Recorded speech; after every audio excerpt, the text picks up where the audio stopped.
Welcome to Cunningham Piano. I'm Hugh Sung, and I am so excited to share this wonderful program, this four-hand program. I'm going to be bringing Madalina out in just a minute. First, I want to say a special thank you to Lin Che and the New York Classical Music Society. They're the ones that are inviting us to perform as part of a kind of an ensemble group concert in Paris. I hope everybody can see me, everybody can hear me, because everybody this is a live stream. Okay, oh, there's no sound? Somebody says there's no sound. Oh, let's see. Well, Carol. Okay, Carol says there's no sound. Can anybody else let me know? Can you guys hear me? Is the sound coming through? This is a live chat. Make sure you just let me know if you're hearing anything. Is everybody hearing the live stream all right? Yeah? If somebody else could jump on board and let me know if the sound is coming through.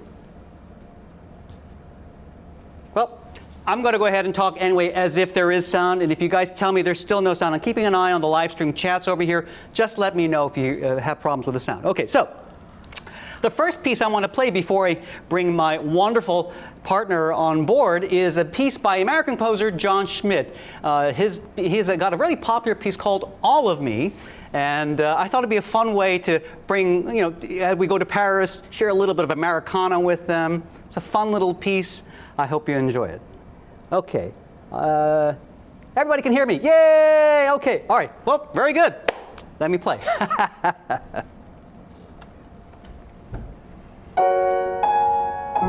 almost forgot. I got to remember, I've got a lapel mic. I got to turn it off. Forgive me. Let me start that again.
I forgot to put the title on the screen. Anyway, woohoo! All right.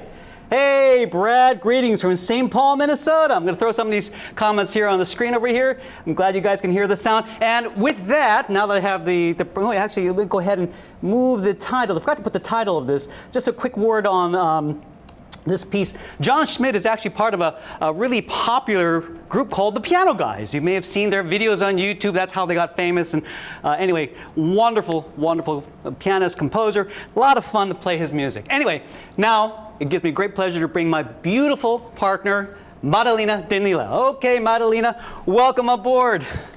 You got the camera. You see the red dots over there. Right. Those are the cameras. It's a bit unusual to be talking to a red dot. Okay.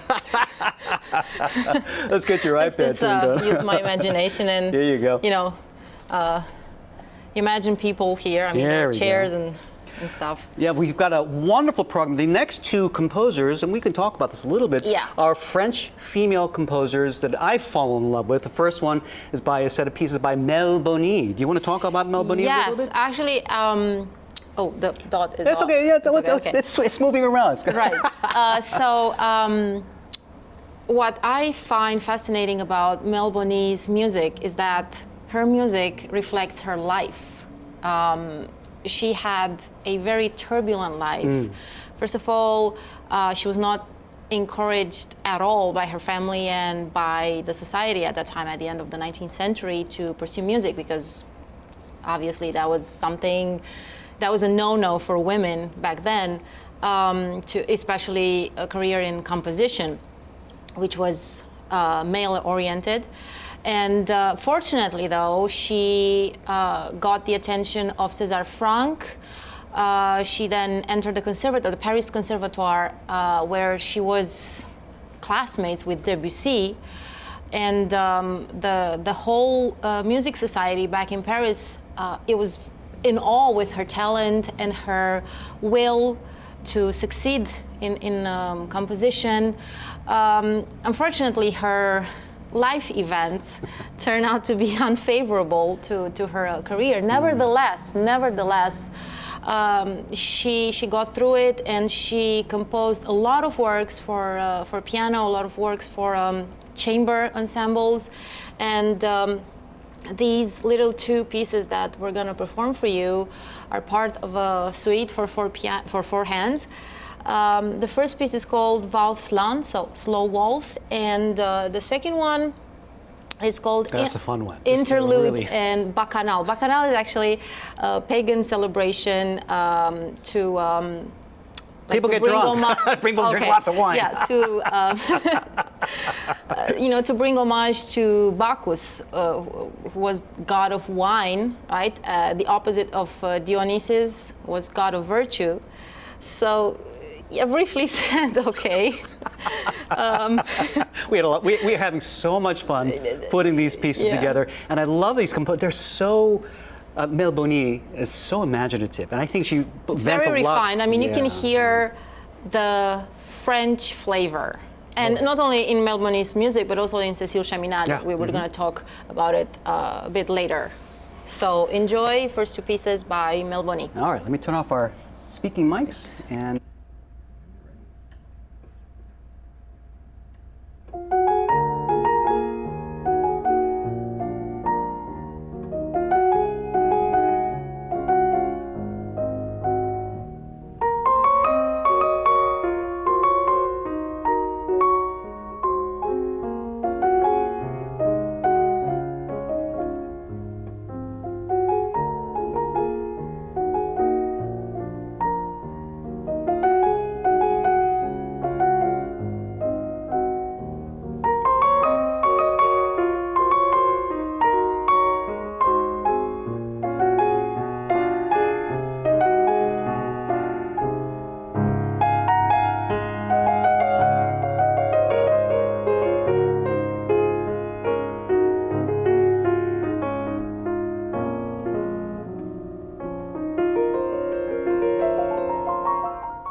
piece is so much fun. Oh, thank you, whoever NA is. That was really lovely. I see some lovely things from Oh, Evelyn thank over you, here. Evelyn. Thanks, Evelyn. Can you hear our voice? Okay, cool. Thank you. Thanks for your comments. And this is a live stream. Sorry, I'm looking at the screen over here because I'm like, but anyway, really appreciate it. Thank you so much. And we're going to move on to Cecile Chaminade. I first came across her when I was accompanying a lot of accompanying. There's a very famous concertino for flute and piano. But then I realized, wait, this composer, she's fantastic. She has a very famous piece for piano called Scarf Dance. She actually was a concert pianist.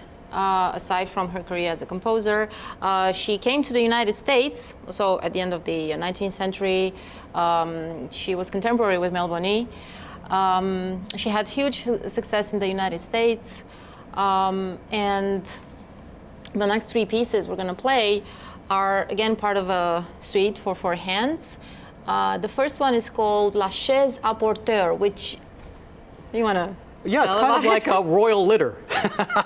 This is, imagine royalty, the dainty little cab that they would sit inside, and they'd have poles, no wheels. It'd just be carried along by these, these footmen that would carry on their four poles on the front, two in the front, two in the back, and you'd have four men trapsing along as delicately as possible as to not disturb the royal contents sitting inside their little litter. So yeah, it was proper for royalty at the 18th century, 18th century. Yeah. So.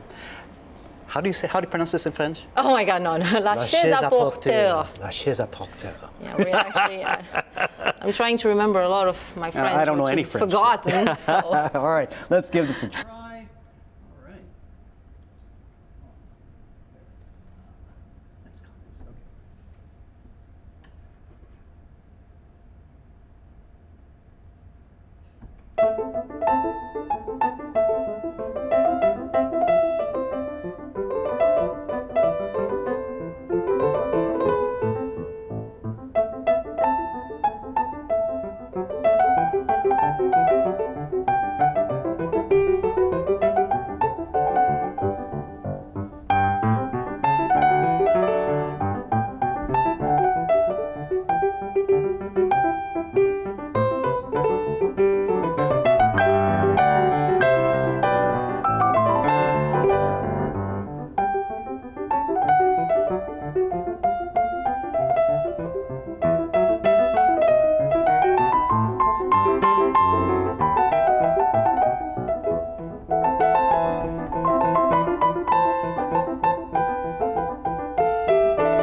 Okay. Yeah, sorry, I'm changing the scenes and turning the microphones on and off. Okay, cool. Well, it's interesting.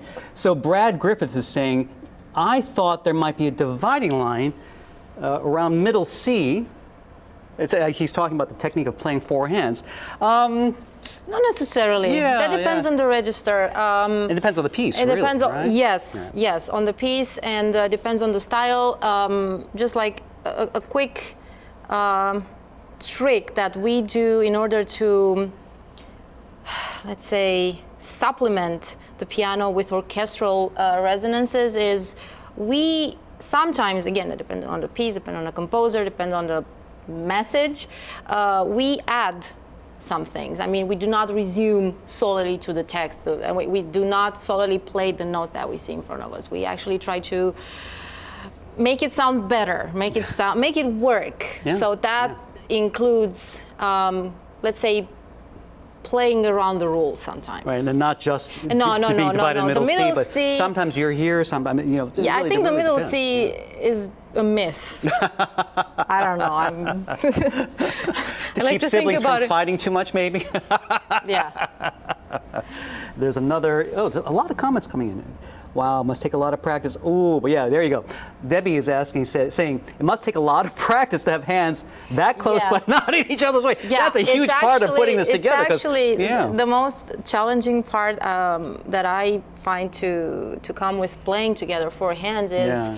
first of all, because we're both pianists, Yeah. we've played solo a lot of times. It's like we've invading each other's space, and sometimes this can be a problem. Yeah. I would say it I don't know Well, the for inter- you, but for me Well- it is a problem sometimes. The interesting thing is that, because we're both collaborative pianists, solo pianists, but also do a lot of collaboration with other musicians. I have to say, and you probably agree with me, collaborating with other instruments it's a separate challenge, but collaborating with another pianist in this range, this is the most difficult thing to coordinate, I think. You know, so it's, yeah, extra work, extra challenge, but extra fun. I Yeah, really it is enjoy extra fun. Yeah. First of all, we have to make sure we don't step on each other's fingers, Fingers. literally, literally. So again, we have to see. Oh, we go up. I mean, I go up, or you go down.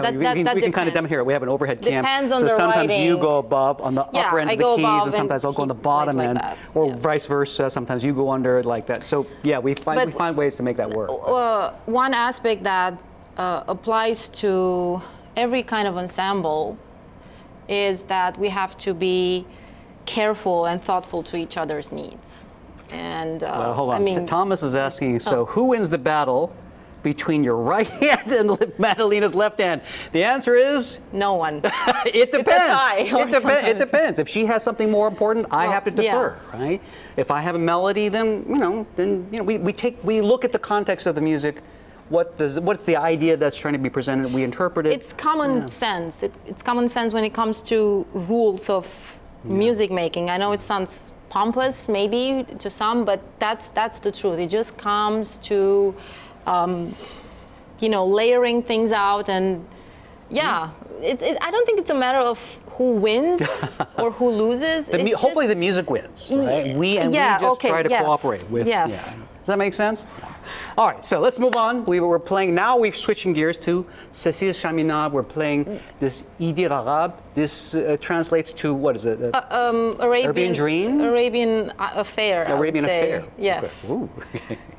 All right, so let me turn off our speaking mics and hope you enjoy.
So we should talk about this a little. Yeah, let's talk about this piece. Okay. So so here's a good question. Scott is asking, how do you decide who runs the foot pedals? Well, it's easy. It's me. We don't. That's the question. I do. Basically, it's a general rule. The secondo. The left pianist. Yeah, the left pianist runs the pedals. Runs the pedals. Although there are, I think, a couple exceptions where I control because I need it. Yeah, she needs more control, or she insists on control, right? Same thing. And but the interesting thing is now traditionally the pianist on the right turns the pages, right? Not in this. Not in this case either. I've got a really cool. So if you may see, well, we're using two iPads. You can probably see over here. You can see on this screen better. We're using two iPads. I'm using an air turn over here, and this air turn is running an app that syncs the music on two different iPads. So when I turn the pages, it turns the pages for both iPads, and it's just easier for me since I'm used to using the air turn. I'm more comfortable with that. So it's really cool. Yeah. So she's got her part, I have my part. We turn the pages at the same time using this air turn. It's a lot of fun. So anyway, the next piece we're playing by Chaminade is, how do you pronounce this? Danse en deux? I'll check. I mean, I'm not sure. Hindu. It's a Hindu dance. Yeah. And as our friend remarked, it's not Hindu at all.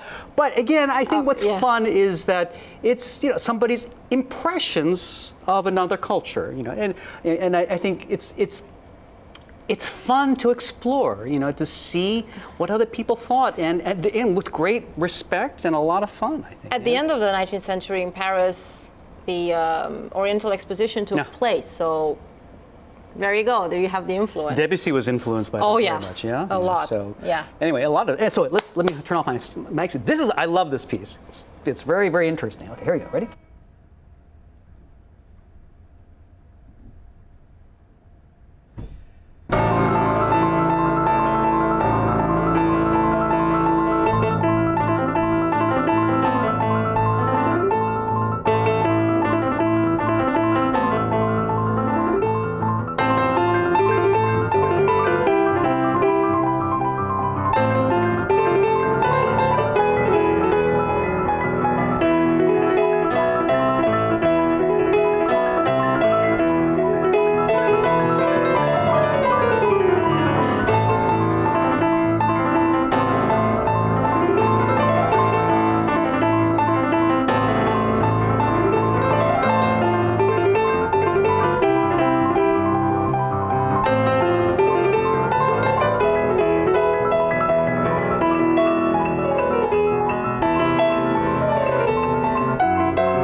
That's an exciting piece. I love that piece.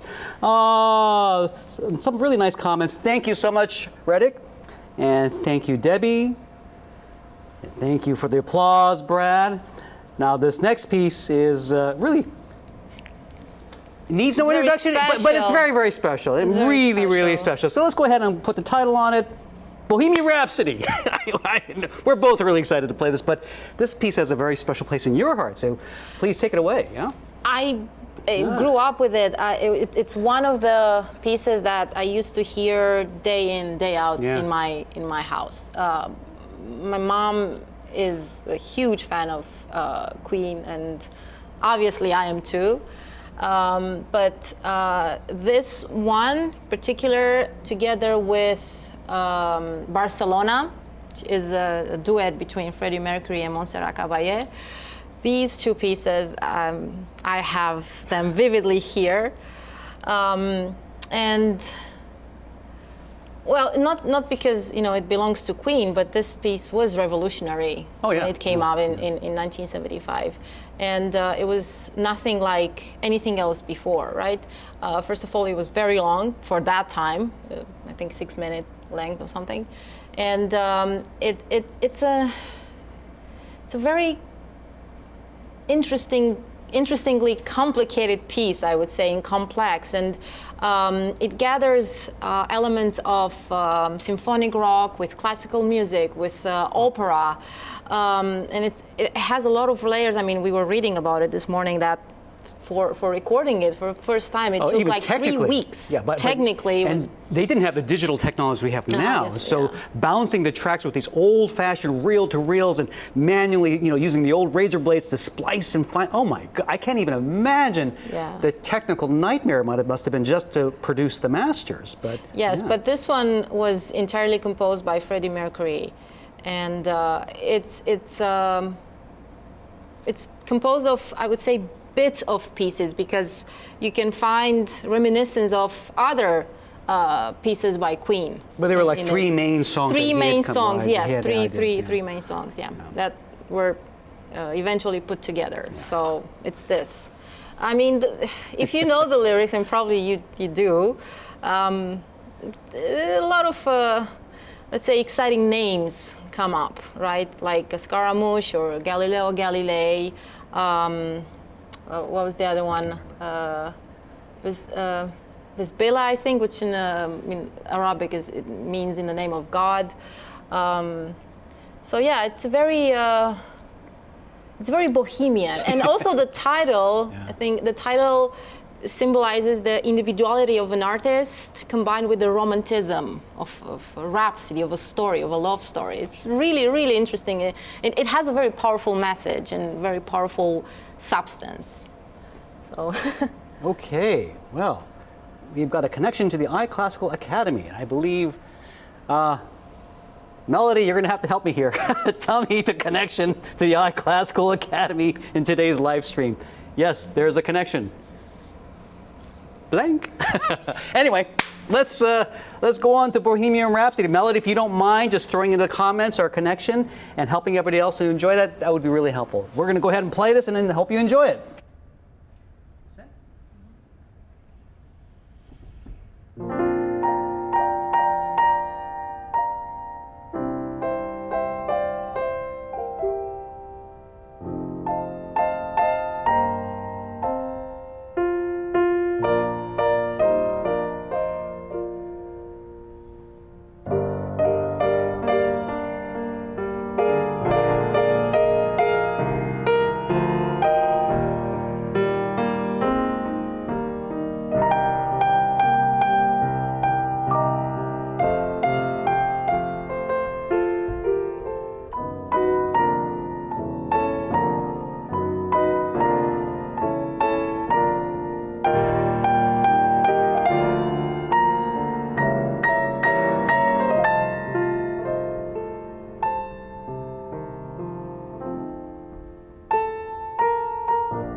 That is so much fun. All right.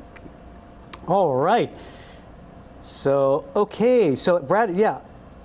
Thank you so much, Erica.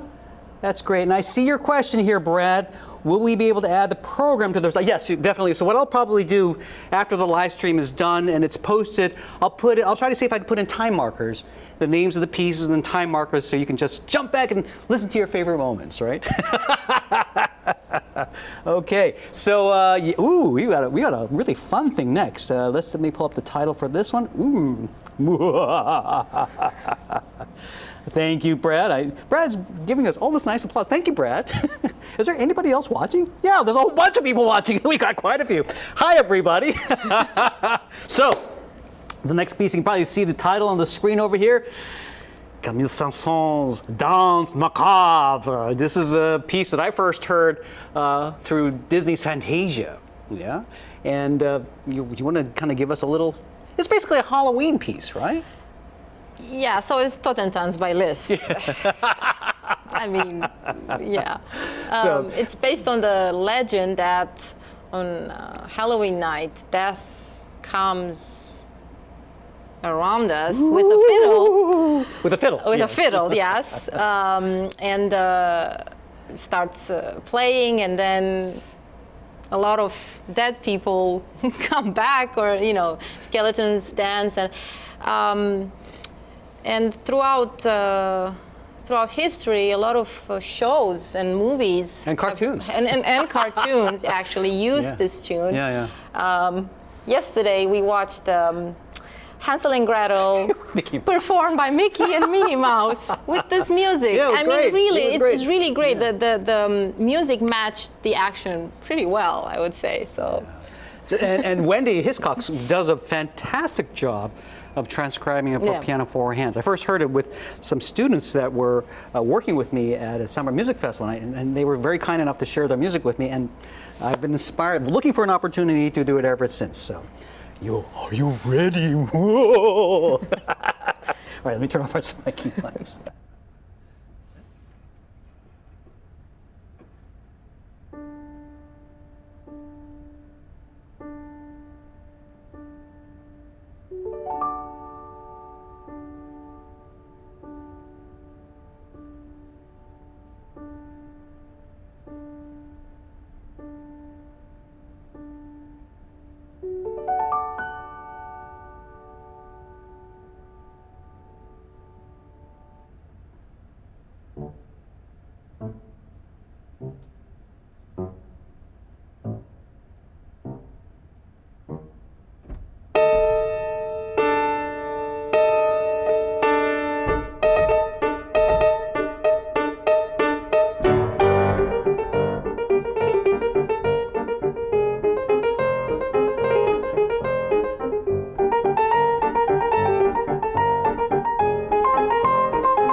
right.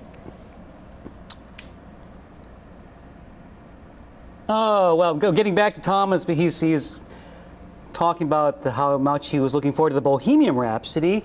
The guy who arranged, let me just jump back. Let me just jump to the music really quickly. So it's interesting. The guy who arranged, we were looking for duets. We based the arrangement of what we played based off of somebody's arrangement, Jonathan Papadakis. I think it's a Greek musician. So his was, of all the versions that I was looking for, his was kind of the best at the time. But to be honest, we've actually we embellished. So we took his arrangement as kind of the framework, and then we just did our own thing. So in terms of matching. The song, the actual song. Matching the song, yes, and also like technical hand stuff. Yeah, we wanted to sound a little flashier, sound a little bare bones, so we filled it in ourselves, which was a lot of fun. Like I said before, we don't play note for note. I mean, we are interpreting that. Yeah. That's what. Carol, thank you so much for your kind words there, and John, yes. Yeah, beautiful sounding instrument. Thank you so much. Yeah, this is the Yamaha C3. This is a 6'1" grand piano, and yeah, it's a lot of fun to play. So our final work. Ready? This was actually a piece that was suggested to me right around the start of the pandemic, and I just never got around to doing it. Joao Casarotti is a wonderful pianist and teacher. I believe he's now down south right now, and he and I have been. He's also like me. He's a tech geek. As well as a wonderful pianist and piano teacher. And we were talking about trying to get together over the pandemic to play a series of these wonderful pieces, and I just never got around to it. So we got to do it. So I stole his music. Joao, thank you so much for letting me steal your music. So this is Tico-Tico. Aw, Brad, that's so sweet. Yeah.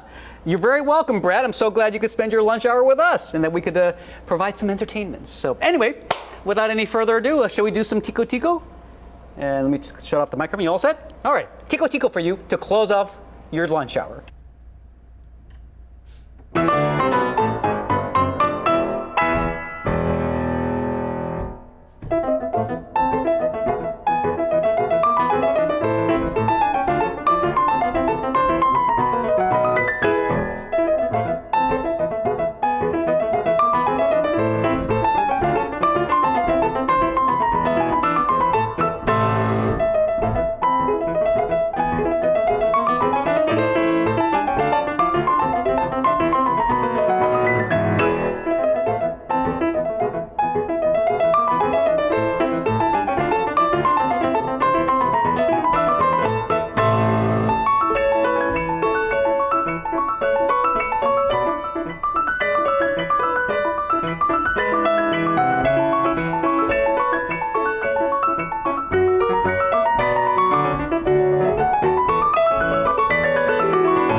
As your teacher likes As to my teacher Ole, would ole! say, as my teacher would say, yes. Anyway, oh, thank you. Isn't that fun, Erica? Oh, thank you. That's really cool. I'm so glad you could watch this. Oh, and wait, what mics are we using? The piano sounds great. Why, thank you very much. Well, it's a combination of a couple of things. Of course, the mic, the lavalier mics I'm using just for speaking, and then I turn them off. The main mics I have, actually, you can't get them anymore. They're out of production. These are Shep's, see if I can remember how to say it, 4CXY, I can't remember. Anyway, they're old-fashioned Shep's microphones, but the trick is, of course, nice piano, good microphones, but the trick is really I'm using a compressor. That helps to get as much of the dynamic range of the piano through, especially for a live stream, since I can't edit on the fly. Oh, I'm going overhead here. So, yeah, that's kind of what I'm using. But Andre, hey, Andre. Oh, hold on. Thank you. Hi, Andrea. Thomas, thank you so much. I'm going to put Thomas's comment up here.